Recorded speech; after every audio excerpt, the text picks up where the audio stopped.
All right, welcome to lesson 7. We're looking at volumes when we revolve a region around an axis other than the x or y axes. So what happens when we shift where we're revolving it around? First, we're going to start off with trying to generalize basically what's happening here, and then we're going to look at a couple of examples. So the first thing we're going to look at is what happens if we're dealing with a horizontal axis of revolution. So that'd be like y equals 2, y equals -7, something like that. So first of all, it's the same concept, the same procedure before, but now we have to take into account our radiuses have changed, our radii have changed a little bit. They've either gotten bigger or smaller depending on where the axis of revolution is now. So if we look at these 4 examples here, make sure they fit in the screen for you. You can see that in the first one, our region is down in here, and so if I am to revolve it around this line y equals c, like y equals 3, we're going to spin it around like this, and when I slice it up vertically, I'm going to get washers because I'm going to have a hole in the middle, little donuts. If you notice, my big R, instead of being from here to here because we're rotating around the x-axis, now it's up here. And basically what's happening is this distance is whatever that y equals line is. So if this is y equals 2, then c would be 2 because that distance isn't going to change. It's going to stay the same all the way through this region. Little r is going from y equals 2, or whatever that line happens to be, to my function f of x. So it's really the distance of c, except I have subtracted off this piece right here. And it changes how much I'm subtracting off with the function f of x. So essentially what I'm doing is I'm taking that constant value that y is and subtracting off the value of f of x, my function. So little r is c minus f of x. So if this was the line y equals 2, we would have 2 minus f of x. So what is our volume going to look like? Well, our integral will look like this. Pi stays outside like it always has. The bounds stay the same.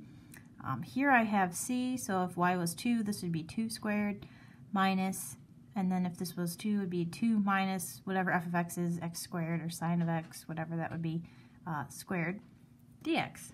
And just a quick reminder, the reason that we square these is because we are finding the area of a round disc or washer, and area is pi r squared. So we're taking the radius and we're squaring it. Big radius minus the small radius. So what happens if I move that line down? Say this is y equals -3. If I'm rotating around this line, notice that r's distance has now gotten bigger instead of smaller. So I have this distance down here to c, so if this is y equals -3, then little r is just -3, and big R is f of x plus -3. So when I go to set up my integral, now I have pi times the integral from a to b of f of x plus c squared minus c squared. Right? Again, we're always doing big R minus little r. Okay, and down here we have some more complicated issues where we have 2 functions happening. So when we have 2 functions happening, f of x on the top and g of x on the bottom, if my line of revolution is above them, we're going to have this distance c minus whatever function we're working with. So for big R, that's the bottom function. We're going to have c minus g of x, and for the top one, little r, we have c minus the top function, which is f of x. And you can see that down here in my integral. Over here, we've moved the axis of revolution from up to down, and so when we turn down here, we're adding that amount on here. So I have big R being f of x plus c, little r is g of x plus c. You can see how the radius has gotten a lot bigger. All right, moving on to some examples now. Example 2. The first thing we want to do is sketch a picture. That makes things really helpful. So my function is the square root of x. It's going to look something like this. right? So this is f of x, or y equals square root of x, okay? My bounds here, I have y equals 0, so that's this line, x equals 4. We'll just say that's somewhere around in here.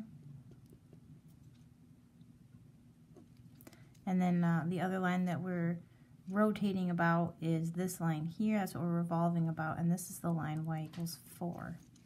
So I'm essentially taking this region, and then I'm going to rotate it about this line. So this region is going to get rotated like that. Again, if you have a hard time visualizing these, you can reflect it over your axis of revolution and then try to create that little 3D shape that it would make. Right, so kind of a weird looking shape in there, but that's what it would look like. All right, so now we have to identify big R and little r. If I'm looking at my radius here, my outside radius is going to be this one, so that's big R. That's big R. And it looks like big R is going to be 4. So our outer radius is 4, because it's that line y equals 4. And then if we look at little r, that's our inner radius. That's this area right here. That's little r. And little r is that function f of x. And so if you're trying to remember, am I subtracting, am I adding, think about this. Don't try to just memorize these. Think them through so that if they throw you something strange on the AP exam, you know what to do with it.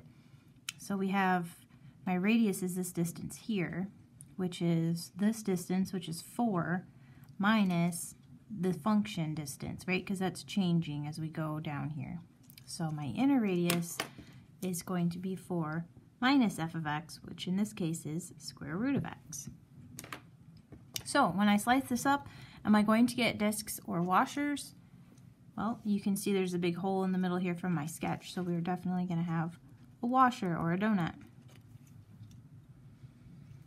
All right, so remember, to find the volume of this,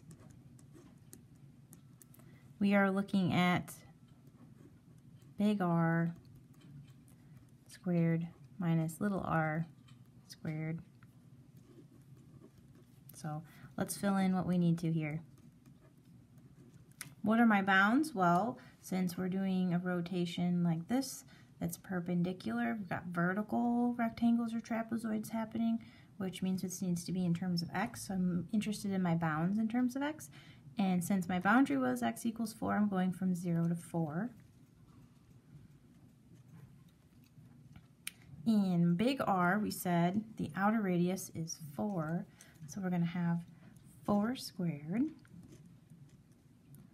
minus, and then the inner radius, little r, is 4 minus square root of x squared dx.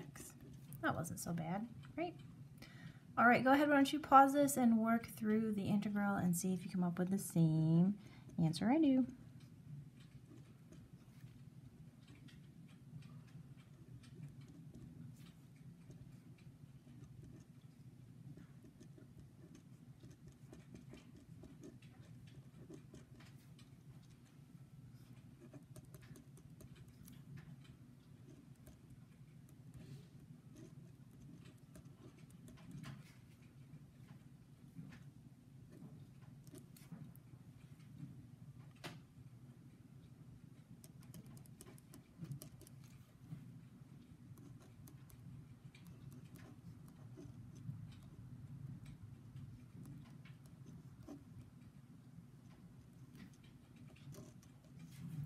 So it looks like our final volume is going to be 104 pi over 3 units cubed. Sorry, I kind of skipped a step in there, didn't I?